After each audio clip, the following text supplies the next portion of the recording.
وَلَقَدْ يَسَّرْنَا الْقُرْآنَ لِلذِّكْرِ فَهَلْ مِن مُّدَّكِرٍ۔ اور ہم نے قرآن کو سمجھنے کے لیے آسان کر دیا، تو کوئی ہے جو سوچے سمجھے۔ صوت القرآن، قرآن کی آواز۔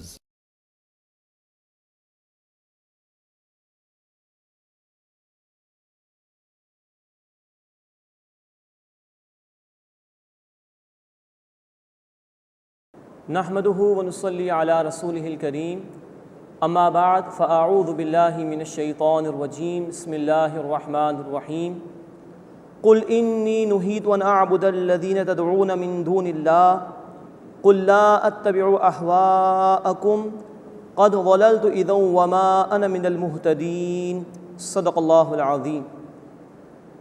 سورۃ الانعام آیت نمبر 56 سے ہم اپنا مطالعہ شروع کر رہے ہیں۔ اس سورہ مبارکہ کے اب 7ویں رکوع میں اللہ کے رسول صلی اللہ علیہ وسلم کی دعوت کا بیان ہے، اور اس میں دو ٹوک انداز بیان کا اختیار کیا گیا ہے، اور ساتھ ہی اللہ تعالیٰ کی صفت علم کا بڑی جامعیت کے ساتھ بیان آ رہا ہے۔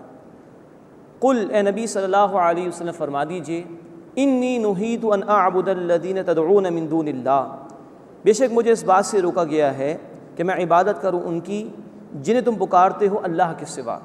قل لا اتبع اہواءکم، اے نبی صلی اللہ علیہ وسلم فرما دیجئے میں تمہاری خواہشات کی پیروی نہیں کرتا۔ قد ضللت اذا وما انا من المہتدین، بالفرض اگر میں نے ایسا کیا تو میں گمراہ ہو جاؤں گا اور ہدایت پانے والوں میں سے نہ رہوں گا۔ یہ اصل میں رد ہو رہا ہے مشرکین مکہ کے مطالبات کا کہ چلیے آپ ہمارے معبودوں کو کچھ مان لیجئے، ہم آپ کے معبود کو مان لیں گے۔ صاف نفی اللہ تعالیٰ نے فرما دی۔ قل انی علی بینۃ من ربی، اے نبی صلی اللہ علیہ وسلم فرما دیجئے بے شک میں اپنے رب کی طرف سے روشن دلیل پر ہوں، میری فطرت بھی سلامت اور سلیم ہے، اور اللہ کی طرف سے وحی بھی میرے پاس موجود ہے۔ وکذبتم بہ، اور تم نے اسے جھٹلایا ہے، حق کا انکار کیا ہے۔ ما عندی ما تستعجلون بہ، جس کی تم جلدی کر رہے ہو میرے پاس نہیں ہے۔ وہ کہتے تھے اچھا اگر آپ حق پر ہیں اور ہم ناحق پر ہیں تو عذاب لا کے دکھا دیجئے۔ تو اللہ کے رسول علیہ الصلاۃ والسلام نے فرمایا ما عندی ما تستعجلون بہ، میرے پاس وہ نہیں ہے جس کی تم جلدی کر رہے ہو۔ ان الحکم الا للہ، حکم کا اختیار اللہ کو حاصل ہے، کل اختیار اللہ کے پاس، جو چاہتا ہے فیصلہ نازل فرماتا ہے۔ مزید نوٹ فرمائی کہ اسلام کی جو سیاسی تعلیمات ہیں اس کے حوالے سے یہ بنیادی اصول ہے، ان الحکم الا للہ، حکم کا اختیار فقط اللہ کو حاصل ہے۔ سروری زیبا فقط الذات بے ہمتا کو ہے، حکم راہ ایک وہی باقی بتان آزری۔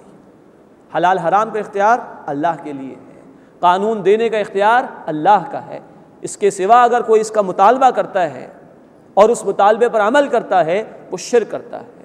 یہی الفاظ سورہ یوسف آیت نمبر 40 اور سورہ یوسف آیت نمبر 67 میں بھی آئے ہیں، ان الحکم الا للہ، حکم کا اختیار فقط اللہ کے لیے ہے۔ یقص الحق، وہ اللہ حق بیان فرماتا ہے، وہو خیر الفاصلین، اور وہ سب سے بہتر فیصلہ فرمانے والا ہے۔ اب کچھ تلخ انداز ہے جو اس مقام پر اللہ رب العزت نے اختیار کیا رسول اللہ صلی اللہ علیہ وسلم کی زبان مبارک سے۔ بار بار وہ مطالبات کر رہے تھے، عذاب لا کے دکھا دیجئے، معجزے دکھا دیجئے۔ قل لو ان عندی ما تستعجلون بہ، اے نبی صلی اللہ علیہ وسلم فرما دیجئے اگر میرے پاس وہ شے ہوتی جس کی تم جلدی کر رہے ہو، لقضی الامر بینی و بینکم، تو یقیناً میرے تمہارے درمیان کب کا فیصلہ ہو چکا ہوتا۔ اللہ اعلم بالظالمین، اور اللہ ظالموں کو خوب جاننے والا ہے۔ میرے اختیار میں فیصلہ کرنا نہیں ہے، عذاب دینا میرے اختیار نہیں ہے، میں اللہ کا رسول ہوں، اللہ کی دعوت تم تک پہنچا رہا ہوں۔ ہاں اللہ خوب جانتا ہے کہ ظالم کون ہے، کون حق کو جھٹلا رہا ہے، اور وہی اللہ ہے کہ جس کے پاس کل اختیار ہے، جب چاہے گا وہ تم پر فیصلہ نازل فرما دے گا عذاب کا۔ اب قرآن حکیم کی بڑی جامع آیت آ رہی ہے اللہ رب العزت کی صفت علم کے بیان پر۔ فرمایا وَعِندَهُ مَفَاتِحُ الْغَيْبِ، اور اللہ ہی کے پاس غیب کی کنجیاں ہیں، کل غیب اللہ جانتا ہے۔ لا يعلمها الا هو، اس کے سوا کوئی جاننے والا نہیں۔ ہاں یہ نوٹ فرمائیے کہ کل کا کل علم اللہ کے پاس، اللہ نے اپنے رسولوں میں سے جس کو چاہا عطا فرمایا، غیب میں سے علم عطا فرمایا، مشاہدات بھی کرائے، لیکن یہ تمام علم ذاتی طور پر اللہ کا ہے اور اس کے سوا کوئی اس کو جاننے والا نہیں۔ وَيَعْلَمُ مَا فِي الْبَرِّ وَالْبَحْرِ، اور وہ جانتا ہے جو کچھ خشکی اور تری میں ہے۔ وَمَا تَسْقُطُ مِن وَرَقَةٍ إِلَّا يَعْلَمُهَا، اور نہیں گرتا کوئی پتا مگر اللہ اسے جانتا ہے۔ وَلَا حَبَّةٍ فِي ظُلُمَاتِ الْأَرْضِ، نہ ہی کوئی دانہ ہے زمین کے اندھیروں میں، وَلَا رَطْبٍ وَلَا يَابِسٍ، اور نہ کوئی تر شے ہے نہ کوئی خشک، إِلَّا فِي كِتَابٍ مُبِينٍ، مگر یہ کوئی ایک روشن کتاب میں موجود ہے، یعنی لوح محفوظ۔ اللہ کے علم میں ہر شے موجود ہے۔ اللہ جزیات کا جاننے والا بھی ہے۔ فلسفوں میں یہ بحث رہی کہ اللہ کلیات کا، ان ٹوٹیلٹی چیزوں کو تو جانتا ہے، لیکن جو جزیات ہیں، سیکنڈری نوعیت کی چیزیں ہیں، مائنر قسم کی چیزیں ہیں، اللہ اس کو نہیں جانتا، معاذ اللہ، اس سب کی نفی۔ ایک پتا بھی نہیں گرتا اس کے علم کے بغیر۔ زمین کی تاریکیوں میں کوئی دانہ بھی ہے تو اللہ اسے جانتا ہے، کوئی تر شے ہو کوئی خشک ہو اللہ اسے جانتا ہے، الا فی کتاب مبین، مگر یہ کہ وہ روشن کتاب میں لوح محفوظ میں موجود ہے۔ وہو الذی یتوفاکم باللیل، اور وہی اللہ ہے جو رات کو تمہاری روح قبض کر لیتا ہے۔ نیند کو بھی نوٹ فرمائیے کہ حدیث میں موت کی بہن کہا گیا ہے، تو نیند کو کہہ لیجئے وہ چھوٹی موت ہے، اور واقعتاً جو موت آتی ہے وہ اصل موت ہے، اس کا ذکر بھی آ رہا ہے۔ وَهُوَ الَّذِي يَتَوَفَّاكُم بِاللَّيْلِ، اور وہی تو ہے جو رات میں تمہاری روح قبض کر لیتا ہے۔ وَيَعْلَمُ مَا جَرَحْتُم بِالنَّهَارِ، اور جانتا ہے جو کچھ تم دن میں کما چکے ہو، تمہارے ایک ایک عمل کو جانتا ہے۔ ثُمَّ يَبْعَثُكُم فِيهِ، پھر وہ تمہیں اس سے یعنی دن میں دوبارہ اٹھاتا ہے، نیند کے بعد دوبارہ تمہاری روح لوٹا دیتا ہے تاکہ تم دن میں کام کاج کر سکو۔ لِيُقْضَىٰ أَجَلٍ مُّسَمًّى، تاکہ مدت مقررہ مکمل ہو جائے، یعنی تمہاری موت کے وقت تک کے لیے روزانہ سلسلہ ہے۔ اللہ نیند میں روح قبض کرتا ہے، دوبارہ لوٹا دیتا ہے، یہاں تک کہ موت کا وقت آ جائے گا۔ ثُمَّ إِلَيْهِ مَرْجِعُكُمْ، پھر تمہیں اسی کی طرف لوٹنا ہے۔ ثُمَّ يُنَبِّئُكُمْ بِمَا كُنتُمْ تَعْمَلُونَ، پھر وہ تمہیں بتا دے گا جو کچھ تم کیا کرتے تھے۔ 8واں رکوع شروع ہو رہا ہے، اس میں اللہ کی نعمتوں کا بیان اور عذاب کی چند اقسام کو بیان کیا گیا ہے، اور قرآن کی تبلیغ کے حوالے سے گفتگو آ رہی ہے۔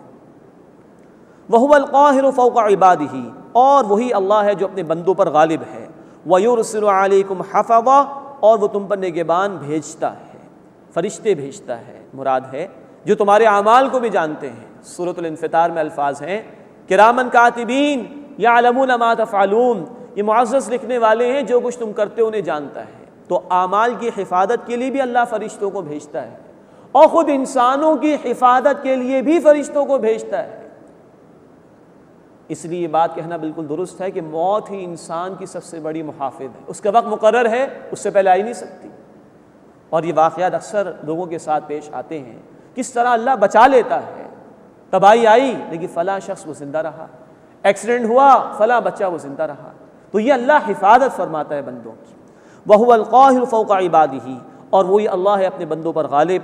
وَيُرْسِلُ عَلَيْكُمْ حَفَظًا، اور وہ تم پر نگہبان بھیجتا ہے۔ حَتَّى إِذَا جَاءَ أَحَدَكُمُ الْمَوْتُ، اب یہ اصل موت کا ذکر آ گیا، یہاں تک کہ جب تم میں سے کسی کو موت آ پہنچتی ہے، توفته رسلنا، تو ہمارے فرشتے اس کی روح قبض کر لیتے ہیں۔ وہم لا یفرطون، اور وہ کوتاہی نہیں کرتے، اب موت واقعتاً دے دی جاتی ہے۔ ثم ردوا الی اللہ مولاہم الحق، پھر وہ لوٹائے جائیں گے اپنے سچے مولا یعنی اللہ کی طرف۔ الا لہ الحکم، آگاہ ہو جاؤ اللہ ہی کے لیے حکم کا اختیار ہے۔ وہو اسرع الحاسبین، اور وہ جلد حساب لینے والا ہے۔ اس کے بعد ایک سرچنگ کوئسچن کا انداز، لوگوں کو سوچنے پر مجبور کیا جا رہا ہے، لوگوں کو سوچنے کی دعوت دی جا رہی ہے۔ قل من ینجیکم من ظلمات البر والبحر، اے نبی صلی اللہ علیہ وسلم ان سے سوال کیجئے تو کون ہے جو تمہیں خشکی اور دریا کے اندھیروں سے بچاتا ہے؟ تدعونہ تضرعا وخفیا، تم اسے پکارتے ہو گڑ گڑا کر اور چپکے چپکے۔ لئن انجانا من هذه لنکونن من الشاکرین، اگر اللہ ہمیں اس سے بچا لے تو ہم شکر ادا کرنے والوں میں سے ہو جائیں گے۔ سورۃ العنکبوت آیت 65 میں ذکر ہے کہ جب مشرکین کشتی میں پھنس جاتے تھے سمندر میں دریا میں تو ایک اللہ کو پکارتے تھے۔ یہ ہے توحید کی معرفت جو انسان کی فطرت میں ان بلٹ ہے۔ چنانچہ نوٹ کیجئے دنیا کی تمام مشرک قوموں میں بھی باوجود اس کے کہ اللہ کے ساتھ وہ بہت سو کو شریک کرتے رہے، ٹاپ پر کسی ایک ہی بڑے کا تصور موجود ہے۔ یہ ہے انسان کی فطرت کی پکار۔ سارے جھوٹے معبودوں کو انسان بھول جاتا ہے اور ایک اللہ کو پکارتا ہے مشکلات میں۔ فرمایا قل اللہ ینجیکم منہا، اے نبی صلی اللہ علیہ وسلم فرما دیجئے اللہ ہی تمہیں اس سے بچاتا ہے، ومن کل کرب، اور ہر سختی سے بچاتا ہے، ثم انتم تشرکون، پھر تم شرک کرنے لگ جاتے ہو۔ اب اللہ کی طرف سے آنے والے عذابوں کی 3 اقسام کا بیان ہو رہا ہے۔ قل هو القادر علی ان یبعث علیکم عذابا، اے نبی صلی اللہ علیہ وسلم فرما دیجئے کہ اللہ تم پر قادر ہے کہ تم پر عذاب بھیجے، من فوقکم، تمہارے اوپر سے، او من تحت ارجلکم، یہ تمہارے پاؤں کے نیچے سے، او یلبسکم شیعا، یا تمہیں گروہوں میں تقسیم کر دے، ویذیق بعضکم بأس بعض، اور تم میں سے ایک کو دوسرے کی طاقت کا مزہ چکھا دے۔ یہ ہے اللہ تعالیٰ کی طرف سے آنے والے عذابوں کی کیفیات۔ اوپر سے اللہ کا عذاب آ جائے، جیسے قوم لوط پر پتھروں کی بارش ہوئی، قوم شعیب پر کڑک کا عذاب آیا، بجلی چمکی اور پھر زلزلہ بھی آیا۔ نیچے سے اللہ کا عذاب آ جائے، زلزلے آ جائیں، طوفان آ جائے، زمین میں دھسا دیا جائے، سمندر میں غرق کر دیا جائے، یہ زمین کا عذاب ہے۔ اور تیسری صورت یہ ہے کہ اللہ گروہوں میں لوگوں کو تقسیم کر دے، ایک ہی قوم کے لوگ ہوں، ایک ہی مذہب یا دین کے ماننے والے ہوں، ان کو گروہوں میں اللہ تقسیم کر دے اور ایک دوسرے کی طاقت کا مزہ چکھائے۔ اللہ کے رسول صلی اللہ علیہ وسلم نے اللہ سے درخواست کی تھی، مسلم شریف کی روایت ہے، اے اللہ میری قوم کو قحط کے عذاب سے بچا لیجیے، غرق کیے جانے کے عذاب سے بچا لیجیے، اور آپس میں لڑنے کے ذریعے سے جو عذاب آتا ہے اس سے بچا لیجیے۔ پہلی 2 باتیں اللہ نے قبول فرمائی، قحط نہیں آئے گا، ایسا قحط کہ پوری قوم پوری امت فنا ہو جائے، ایسا نہیں ہو، غرق نہیں کیا جائے گا کہ پوری امت کو مٹا دیا جائے۔ تیسری دعا قبول نہیں ہوئی، آپس کی لڑائی اور ایک دوسرے کی طاقت کا مزہ چکھایا جانا، یہ دعا قبول نہیں ہوئی۔ ہم نے دیکھا ایران اور عراق کی بھی جنگ ہوئی، مسلمان کے خلاف صف آرا ہوا۔ پھر ہم نے افغانستان میں بھی کچھ عرصے سلسلہ دیکھا، پاکستان کے چند علاقوں میں یہ سلسلہ جاری و ساری ہے، کہیں مذہب کے نام پر، کہیں سیاست کے نام پر، کہیں زبان کے اختلاف کی بنیاد پر۔ یہ اللہ کے عذاب کی کیفیت ہے۔ اللہ ہمیں سچی توبہ کرنے کی توفیق عطا فرمائے اور اللہ ہمیں ان عذابوں سے محفوظ فرمائے۔ اوپر سے آنے والا عذاب، ابن عباس رضی اللہ تعالیٰ عنہ کی رائے ایک یہ بھی ہے کہ اللہ ظالم حکمرانوں کو مسلط کرتے ہیں۔ نیچے کا عذاب، ابن عباس رضی اللہ تعالیٰ عنہ کی رائے یہ بھی ہے کہ سبارڈینیٹس، یا وہ لوگ کہ جن پر انسان کو اختیار حاصل ہوتا ہے، کام کرنے والے یا اولاد، وہ نافرمان ہو جائے۔ اللہ تعالیٰ اس طرح کے تمام عذابوں سے ہماری حفاظت فرمائے۔ انظر کیف نصرف الآیات لعلہم یفقہون، دیکھو ہم کس طرح آیات بیان کرتے ہیں طرح طرح سے تاکہ وہ سمجھیں۔ وَكَذَّبَ بِهِ قَوْمُكَ وَهُوَ الْحَقُّ، اور اے نبی صلی اللہ علیہ وسلم آپ کی قوم نے اسے جھٹلایا ہے حالانکہ وہ حق ہے۔ قُلْ لَسْتُ عَلَيْكُمْ بِوَكِيلٍ، اے نبی صلی اللہ علیہ وسلم فرما دیجئے میں تم پر داروغہ نہیں ہوں، زبردستی منوا نہیں سکتا۔ لِكُلِّ نَبَإٍ مُسْتَقَرٌ، ہر خبر کے لیے ظہور میں آنے کا ایک وقت ہے۔ وَسَوْفَ تَعْلَمُونَ، اور تم عنقریب جان لو گے۔ یہ دھمکی دی جا رہی جھٹلانے والوں کو، اللہ کی طرف سے عذاب کے آنے کے لیے وقت طے ہے، جب وہ وقت آئے گا تو عذاب آ جائے گا اور تم جان لو گے۔ وَإِذَا رَأَيْتَ الَّذِينَ يَخُوضُونَ فِي آيَاتِنَا، اور جب تم دیکھو ان لوگوں کو جو ہماری آیات میں جھگڑتے ہیں، فَأَعْرِضْ عَنْهُمْ، تو ان سے کنارہ کشی اختیار کر لو، حَتَّى يَخُوضُوا فِي حَدِيثٍ غَيْرِ، یہاں تک کہ وہ کسی اور بات میں مشغول ہو جائیں۔ وَإِمَّا يُنْسِيَنَّكَ الشَّيْطَانُ، اور اگر تمہیں شیطان بھلا دے، فَلَا تَقْعُدْ بَعْدَ الذِّكْرَىٰ، تو یاد آ جانے کے بعد مت بیٹھو، مع القوم الظالمین، ظالم لوگوں کی قوم کے ساتھ۔ اس آیت کا حوالہ آ چکا ہے سورہ النساء آیت نمبر 140 میں۔ اس آیت کو سورہ نساء کی آیت نمبر 140 میں ریفر کیا تھا اللہ تعالیٰ نے کہ جہاں کہیں بھی اللہ کی آیات کا مذاق اڑایا جائے، اللہ تعالیٰ کی نافرمانی کی جائے، اہل ایمان کے لیے ایسی مجالس اور محافل میں شرکت کرنا جائز نہیں، بلکہ ایمان کا تقاضا تو یہ کہ برائی کو روکنے کی کوشش کی جائے۔ مسلم شریف کی روایت کے مطابق اللہ کے رسول صلی اللہ علیہ وسلم نے فرمایا، جو کوئی تم میں سے برائی کو دیکھے اسے چاہیے کہ اپنے ہاتھ سے بدل دے۔ اس کی صلاحیت نہیں تو زبان سے روکے اور منع کرے، اس کی بھی صلاحیت نہیں تو دل میں ارادہ رکھے کہ برائی کو بدلوں گا، اور اگر یہ بھی نہیں تو فرمایا کہ ایمان رائی کے دانے کے برابر بھی دل میں باقی نہیں۔ اور ایک روایت میں الفاظ ہے کہ پھر یہ ایمان کا کمزور ترین درجہ ہے، کہ کم از کم دل میں تو ارادہ ہو برائی کو بدلنے کا۔ تو روا نہیں ہے ایسی مجالس میں بیٹھنا جہاں اللہ کی آیات کا انکار ہو، اللہ کے احکامات کی نافرمانی ہو۔ انسان اگر روک سکتا ہے تو روکے، لیکن ان کے ساتھ بیٹھنے کی اجازت نہیں۔ وَمَا عَلَى الَّذِينَ يَتَّقُونَ مِنْ حِسَابِهِم مِّن شَيْءٍ، اور جو لوگ تقوی اختیار کرتے ہیں یعنی اللہ کی نافرمانی سے بچتے ہیں، ان پر ان جھگڑنے والوں کے حساب میں سے کوئی شے نہیں۔ وَلَٰكِن ذِكْرَىٰ لَعَلَّهُمْ يَتَّقُونَ، لیکن نصیحت کرنا ہے تاکہ وہ لوگ بچتے رہیں۔ مراد ہے کہ جو اللہ کے نیک بندے ہیں، تقوی اختیار کرنے والے ہیں، وہ خود نیک بن کر نہ بیٹھ جائیں، بلکہ جو لوگ اللہ کی نافرمانی کر رہے ہیں ان کو روکنے کی کوشش کریں، ان کو راہ راست پر لانے کی کوشش کریں۔ اور عین ممکن ہے کہ نیک لوگوں کے اس عمل سے کہ وہ دوسروں کو بھی نیکی کی دعوت دیں، برائی سے روکنے کی کوشش کریں، تو جو لوگ گناہوں میں ملوث ہیں، اللہ کی نافرمانی میں ملوث ہیں، ممکن ہے وہ باز آ جائیں اور بچ جائیں۔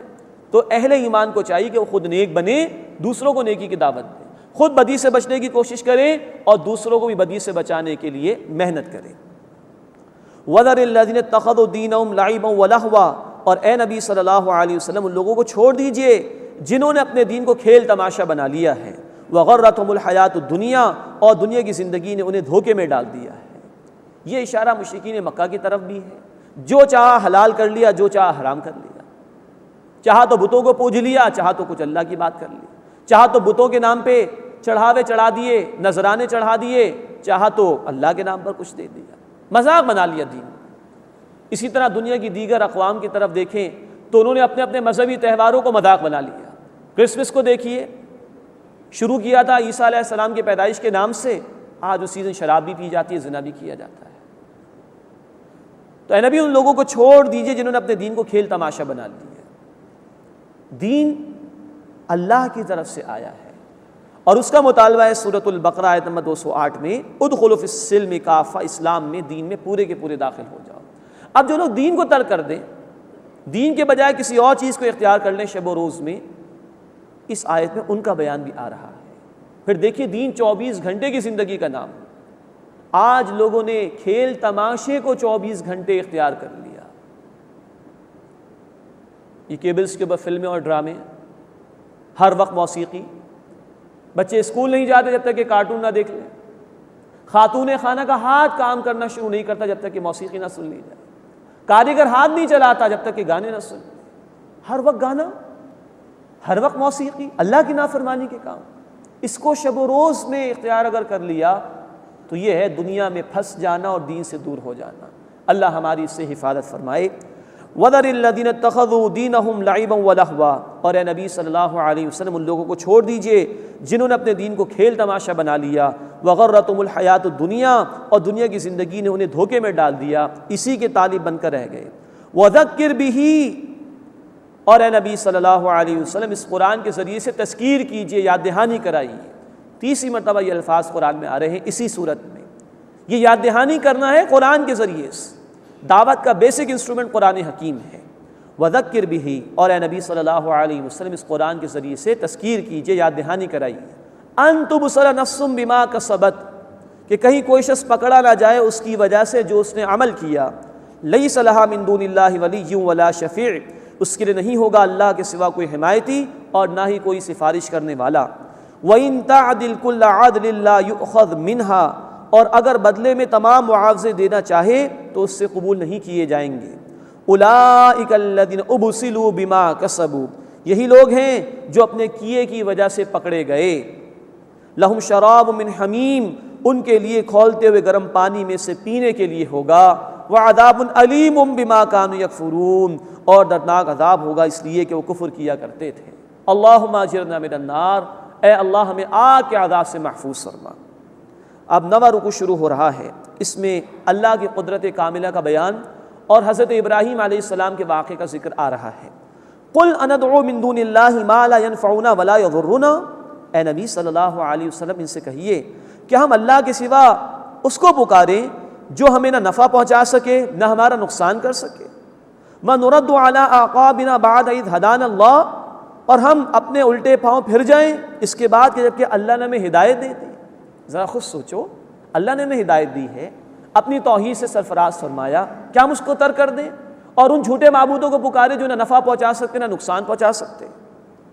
وَنُرَدُّ عَلَىٰ أَعْقَابِنَا، اور ہم اپنی ایڑیوں پر الٹے پاؤں پھر جائیں بعد اذ ہدانا اللہ، اس کے بعد کہ جب اللہ نے ہمیں ہدایت عطا فرما دی.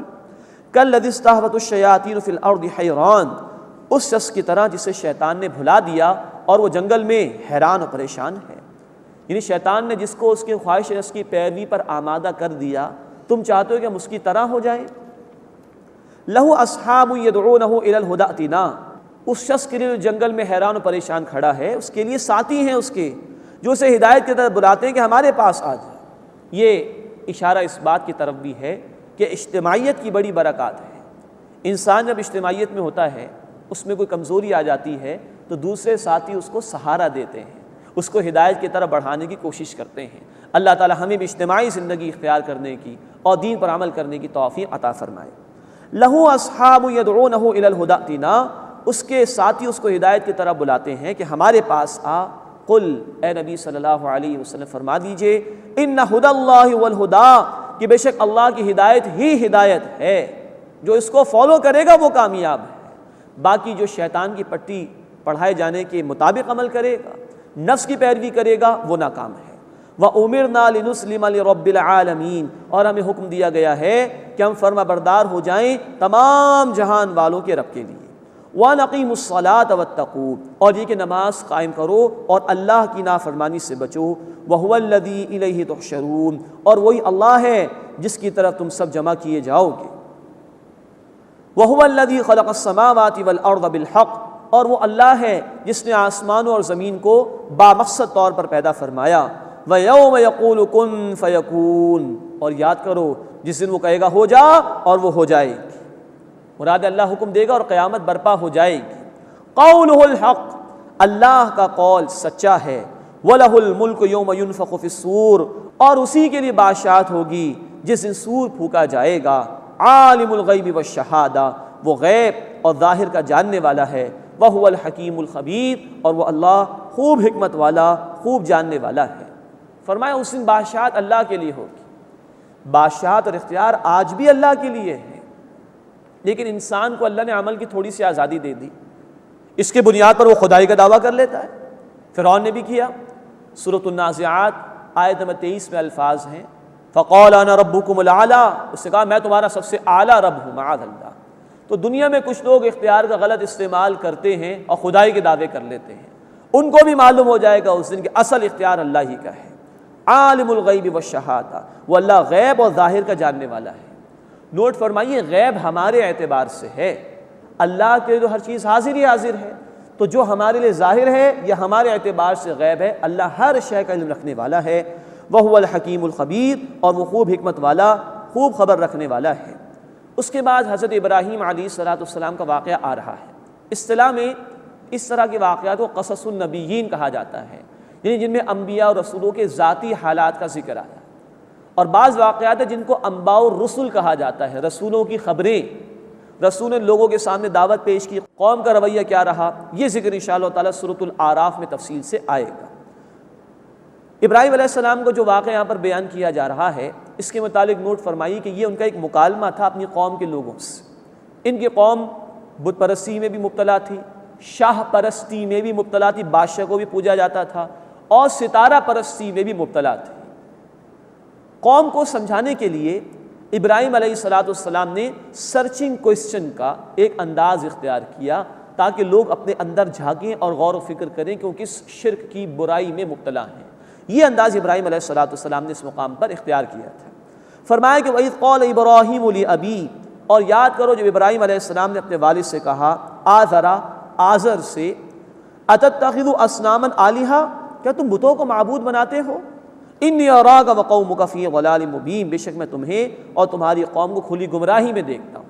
باپ شرک پر ہی اڑا ہوا تھا. وَكَذَلِكَ نُرِي إِبْرَاهِيمَ مَلَكُوتَ السَّمَاوَاتِ وَالْأَرْضِ، اور اسی طرح ہم نے ابراہیم علیہ السلام کو آسمانوں اور زمین کی بادشاہت اور اس کے اسرار دکھائے. وَلِيَكُونَ مِنَ الْمُوقِنِينَ، اور تاکہ وہ یقین کرنے والوں میں سے ہو جائیں. اللہ تعالیٰ اپنے رسولوں کو مشاہدات کراتے تھے. چنانچہ ایک واقعہ ہم پڑھ چکے ہیں سورۃ البقرہ آیت نمبر 260 میں، 4 پرندوں کا واقعہ، کیسے اللہ تعالیٰ نے مردہ پرندوں کو زندہ فرمایا ابراہیم علیہ السلام کے سامنے. اللہ تعالیٰ رسولوں کو یہ مشاہدات غیب کے کراتے تھے تاکہ ان میں بصیرت پیدا ہو، کنوکشن اور یقین پیدا ہو، اور وہ پورے وثوق کے ساتھ لوگوں کے سامنے اللہ کے دین کی دعوت کو پیش کر سکیں۔ تو یہاں اللہ تعالیٰ نے فرمایا کہ اللہ نے مشاہدات کرائے آسمان اور زمین کے، وَلِيَكُونَ مِنَ الْمُوقِنِينَ، اور تاکہ وہ یقین کرنے والوں میں سے ہو جائیں۔ اب جو قوم سے مکالمہ ہوا وہ شروع ہو رہا ہے۔ فَلَمَّا جَنَّ عَلَيْهِ اللَّيْلُ رَأَىٰ كَوْكَبًا، پھر جب رات نے ابراہیم علیہ السلام پر اندھیرا کیا تو انہوں نے ایک ستارہ دیکھا۔ قال هذا ربی، فرمایا یہ میرا رب ہے۔ فلما افلا، جب وہ غائب ہو گیا، قال لا احب الآفلین، تو فرمایا کہ میں غائب ہو جانے والوں کو پسند نہیں کرتا، خود ہی نفی فرما دی۔ فلما رأى القمر بازغا، پھر جب چمکتا ہوا چاند دیکھا، قال هذا ربی، فرمایا یہ میرا رب ہے۔ فلما افلا، پھر جب وہ چاند بھی غائب ہو گیا، قال لئن لم يهدنی ربی، فرمایا کہ اگر مجھے میرے رب نے ہدایت نہ دی ہوتی، لَأَكُونَنَّ مِنَ الْقَوْمِ الضَّالِّينَ، تو بے شک میں گمراہ ہو جانے والی قوم میں سے ہو جاتا۔ فَلَمَّا رَأَى الشَّمْسَ بَازِغَةً، پھر جب انہوں نے جگمگاتا ہوا سورج دیکھا، قَالَ هَذَا رَبِّي هَذَا أَكْبَرُ، تو فرمایا کہ یہ میرا رب ہے، یہ تو بڑا ہے۔ فَلَمَّا أَفَلَتْ، پھر جب سورج بھی غروب ہو گیا، قَالَ يَا قَوْمِ إِنِّي بَرِيءٌ مِّمَّا تُشْرِكُونَ، تو فرمایا کہ اے میری قوم، بے شک میں ان سے بیزار ہوں جن کو تم شریک کرتے ہو۔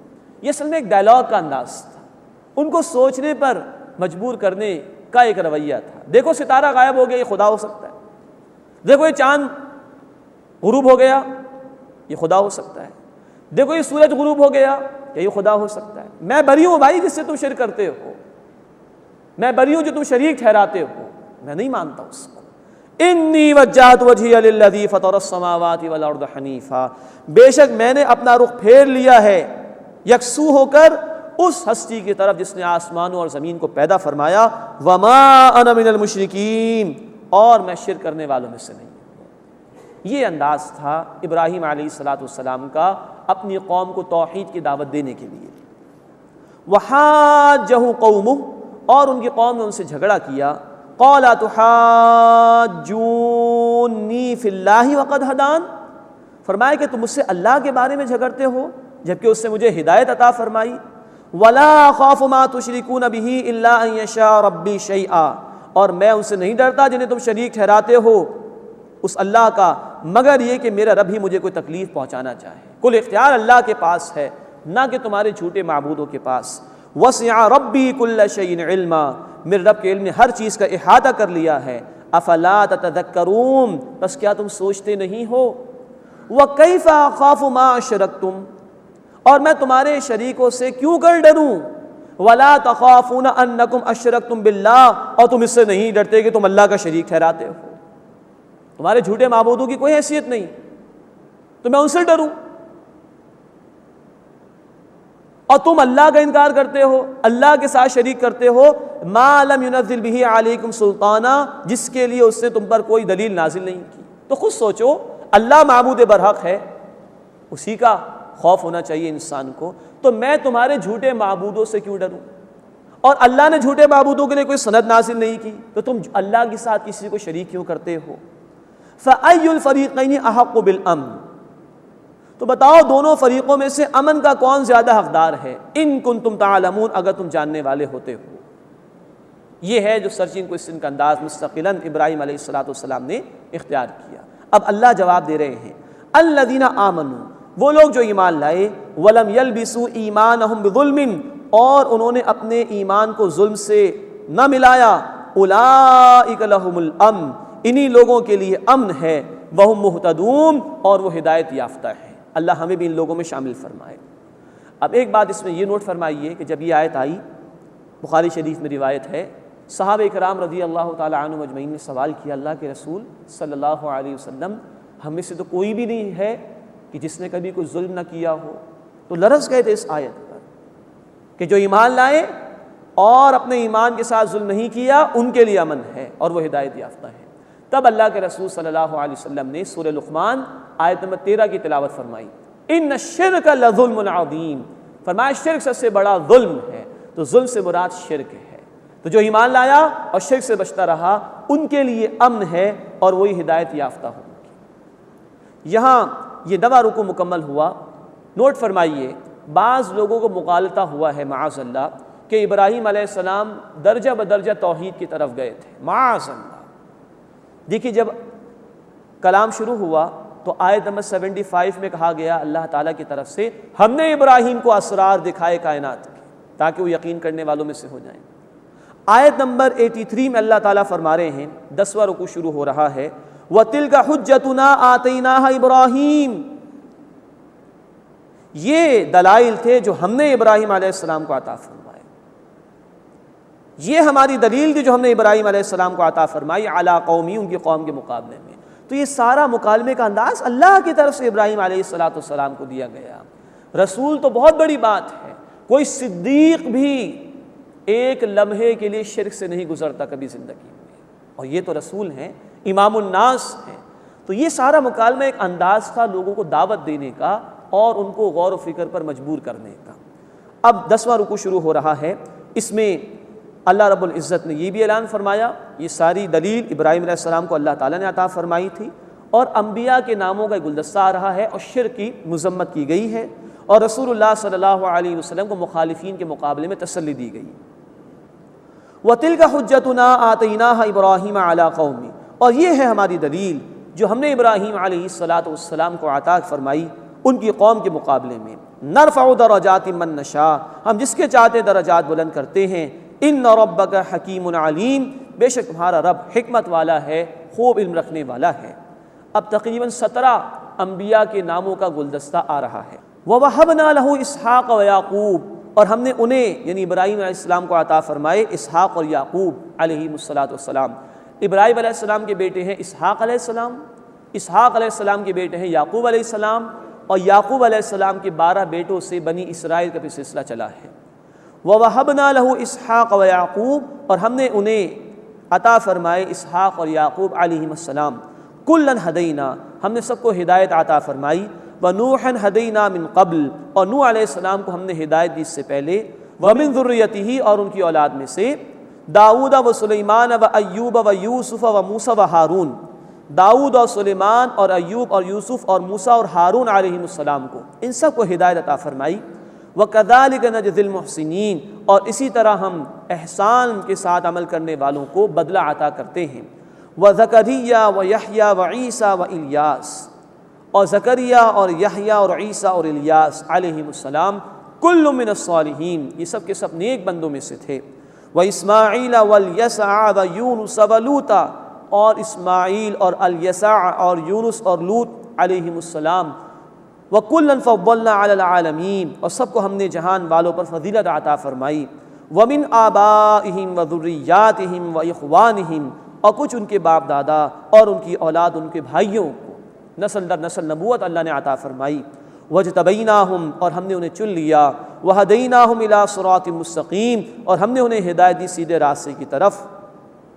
ذَلِكَ هُدَى اللَّهِ، یہ ہے اللہ کی ہدایت، يَهْدِي بِهِ مَن يَشَاءُ مِنْ عِبَادِهِ، اللہ اس کے ذریعے سے ہدایت عطا فرماتا ہے اپنے بندوں میں سے جسے چاہتا ہے۔ اس کے بعد شرک کی مذمت کے لیے الفاظ آ رہے ہیں۔ وَلَوْ أَشْرَكُوا، اور بالفرض اگر ان سب نے بھی شرک کیا ہوتا، لَحَبِطَ عَنْهُمْ مَا كَانُوا يَعْمَلُونَ، تو جو کچھ وہ عمل کرتے وہ سب کا سب ضائع ہو جاتا۔ 17 انبیاء کے نام آئے اور ابراہیم علیہ السلام کا ذکر ان سے پہلے آیا۔ کہا جا رہا ہے کہ بالفرض اگر انہوں نے بھی شرک کیا ہوتا تو ان کے سارے اعمال ضائع ہو جاتے۔ رسول تو بالکل نہیں کر سکتے تھے، یہ مخالفین کو سنایا جا رہا ہے، شرک کرنے والوں کو سنایا جا رہا ہے۔ شرک اتنا بڑا جرم ہے کہ جو اس میں ملوث ہو جائے اس کے سارے اعمال ضائع ہو جاتے ہیں۔ اللہ ہمیں شرک کی ہر قسم سے بچنے کی توفیق عطا فرمائے۔ اولئک الذین آتیناہم الکتاب والحکم والنبوۃ، یہ وہ لوگ ہیں یعنی انبیاء علیہم السلام جنہیں ہم نے کتاب اور حکمت اور نبوت عطا فرمائی۔ فَإِن يَكْفُرْ بِهَا هَؤُلَاء، بس اے نبی صلی اللہ علیہ وسلم اگر یہ لوگ اس کا انکار کریں گے، فَقَدْ وَكَّلْنَا بِهَا قَوْمًا لَيْسُوا بِهَا بِكَافِرِينَ، تو یقیناً ہم نے اس حق کے لیے مقرر کر دیے ہیں ایسے لوگ جو اس کا انکار کرنے والے نہیں ہیں۔ یہ تسلی دی جا رہی رسول کریم صلی اللہ علیہ وسلم کو۔ سورۃ الانعام مکی دور کے آخری حصے میں نازل ہوئی۔ اب مکے سے اللہ کے رسول صلی اللہ علیہ وسلم تشریف لے جانے والے تھے مدینہ منورہ کی طرف۔ تو اللہ کے رسول صلی اللہ علیہ وسلم کو تسلی دی جا رہی ہے کہ اگر یہ مشرکین مکہ انکار کر رہے ہیں تو اللہ نے کچھ اور لوگوں کو چن لیا ہے جو اس کا انکار کرنے والے نہیں ہیں۔ یہ مدینہ کے لوگوں کی طرف اشارہ ہے۔ مکے کے آخری دور میں مدینے سے کچھ لوگ آئے تھے اور انہوں نے آ کر رسول اللہ صلی اللہ علیہ وسلم کے ہاتھ پر بیعت بھی کی تھی، ایمان بھی قبول کر لیا تھا۔ تو اللہ کے رسول کے لیے تسلی ہے کہ اگر یہ انکار کر رہے ہیں تو اللہ تعالیٰ ایسے لوگوں کو پیدا فرما چکا ہے جو اس کا انکار کرنے والے نہیں ہیں۔ اولئک الذین ھدی اللہ، یہ وہ لوگ ہیں جنہیں اللہ نے ہدایت عطا فرمائی، فبہداہ مقتدی، تو اے نبی صلی اللہ علیہ وسلم آپ ان کے راستے کو اختیار کیجیے۔ اب یہ رسولوں کا ذکر آیا، نوٹ فرمائیے کہ اللہ کے رسول صلی اللہ علیہ وسلم ہو یا کوئی اور رسول، تمام رسولوں کی اصولی تعلیم ایک ہی تھی، سب نے دین حق ہی کا حکم دیا ہے، دین حق پر چلنے کی تلقین کی ہے، سب کی اصولی تعلیم ایک ہی تھی۔ تو اللہ کے رسول کو کہا جا رہا ہے اور ان کے ذریعے سے اہل ایمان کو کہا جا رہا ہے کہ انبیاء کے راستے کو اختیار کیا جائے۔ دوسری بات اس میں یہ نوٹ فرمائیے کہ نبی صلی اللہ علیہ وسلم کو اللہ نے کتاب عطا فرمائی، شریعت عطا فرمائی، ہم اسی کی پیروی کریں گے۔ لیکن نوٹ فرمائیے، مفسرین نے یہ بات نقل کی ہے کہ اگر ہمارے دین میں کوئی نیا حکم نہیں آیا کسی معاملے میں تو اس کے حوالے سے سابقہ شریعت میں جو حکم آیا ہے اسی کی پیروی کی جائے گی۔ ہاں اگر کوئی نیا حکم آ گیا تو اس کے مطابق عمل کیا جائے گا، لیکن اگر کوئی نیا حکم کسی معاملے میں نہیں آیا تو پچھلی شریعت کے مطابق عمل کیا جائے گا۔ اولئک الذین ھدی اللہ فبہداہ مقتدی، یہ وہ لوگ ہیں جنہیں اللہ نے ہدایت عطا فرمائی، بس اے نبی صلی اللہ علیہ وسلم آپ بھی ان کے راستے کو اختیار کیجئے۔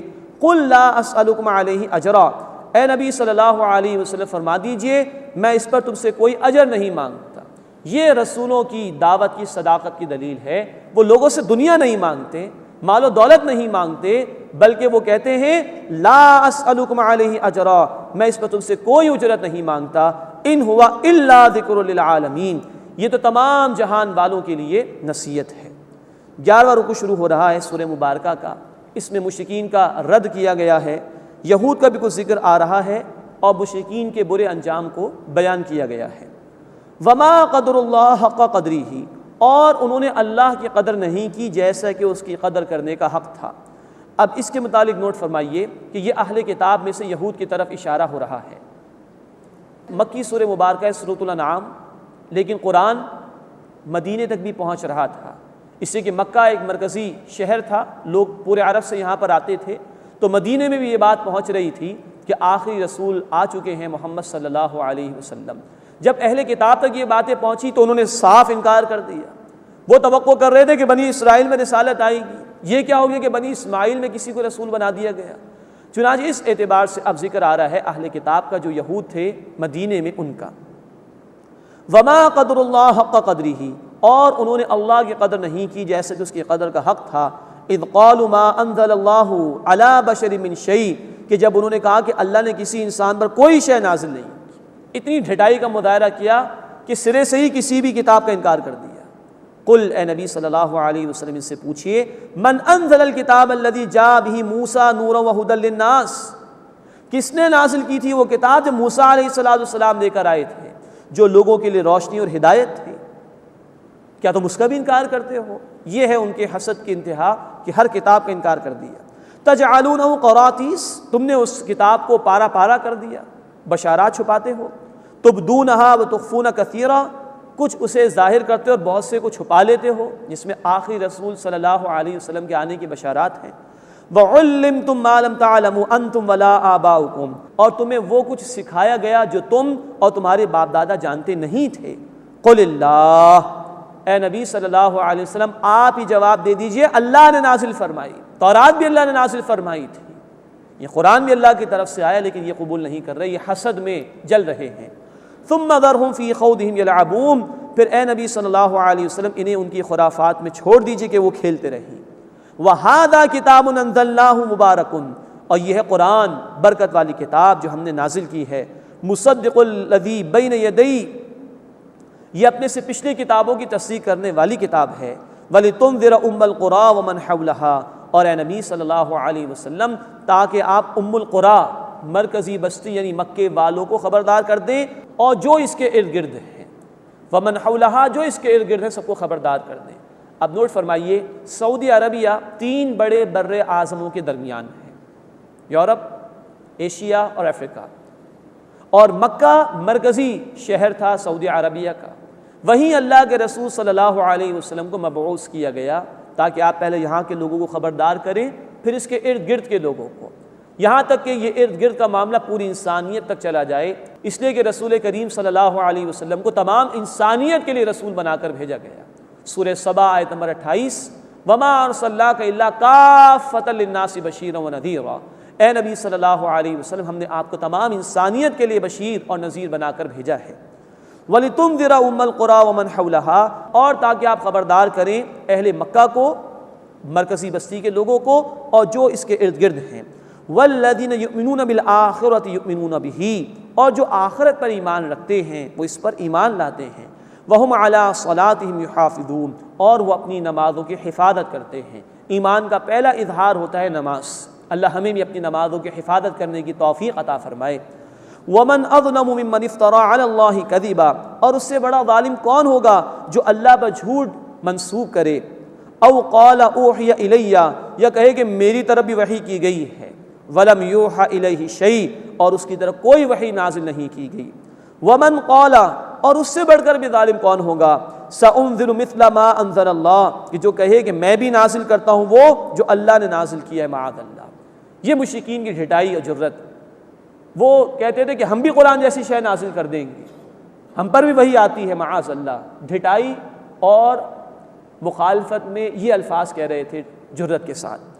وَلَوْ تَرَىٰ إِذِ الظَّالِمُونَ فِي غَمَرَاتِ الْمَوْتِ، اور اگر اے نبی صلی اللہ علیہ وسلم آپ اس وقت کو دیکھیں جب ظالم موت کی سختیوں میں ہوں گے، وَالْمَلَائِكَةُ بَاسِطُو أَيْدِيهِمْ، اور فرشتے اپنے ہاتھ پھیلائے ہوئے ہوں گے، أَخْرِجُوا أَنفُسَكُمْ، نکالو اپنی جانیں، یہ سخت الفاظ۔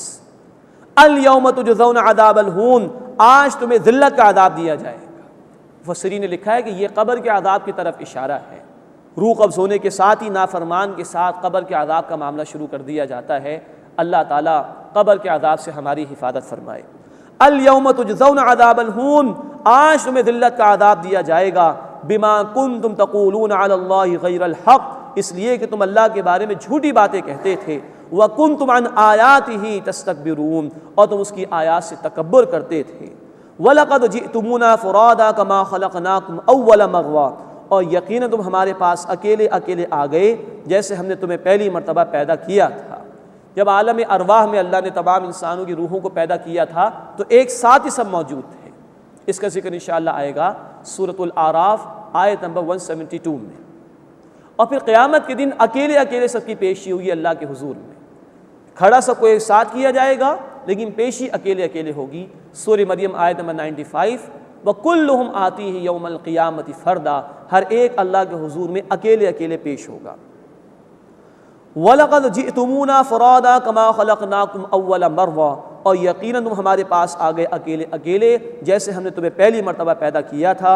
وَتَرَكْتُم مَّا خَوَّلْنَاكُمْ وَرَاءَ ظُهُورِكُمْ، اور جو کچھ ہم نے تمہیں عطا کیا تھا یعنی مال و اسباب وہ تم اپنی پیٹھوں کے پیچھے چھوڑ آئے ہو۔ وَمَا نَرَىٰ مَعَكُمْ شُفَعَاءَكُمُ الَّذِينَ زَعَمْتُمْ أَنَّهُمْ فِيكُمْ شُرَكَاءُ، اور ہم تمہارے ساتھ تمہارے شفاعت کرنے والے، سفارش کرنے والے نہیں دیکھتے جن کے متعلق تمہارا یہ گمان تھا، یہ دعویٰ تھا کہ وہ شریک ہیں تمہارے۔ لَقَدْ تَقَطَّعَ بَيْنَكُمْ وَضَلَّ عَنْكُمْ مَا كُنتُمْ تَزْعُمُونَ، یقیناً تمہارے رشتے کٹ گئے اور جو تم دعوے کیا کرتے تھے وہ سب تم سے گم ہو گئے، کوئی جھوٹا دعویٰ، کوئی جھوٹے معبود تمہارے کام نہیں آئیں گے۔ بارک اللہ لی ولکم فی القرآن العظیم ونفعنی وإیاکم بالآیات والذکر الحکیم۔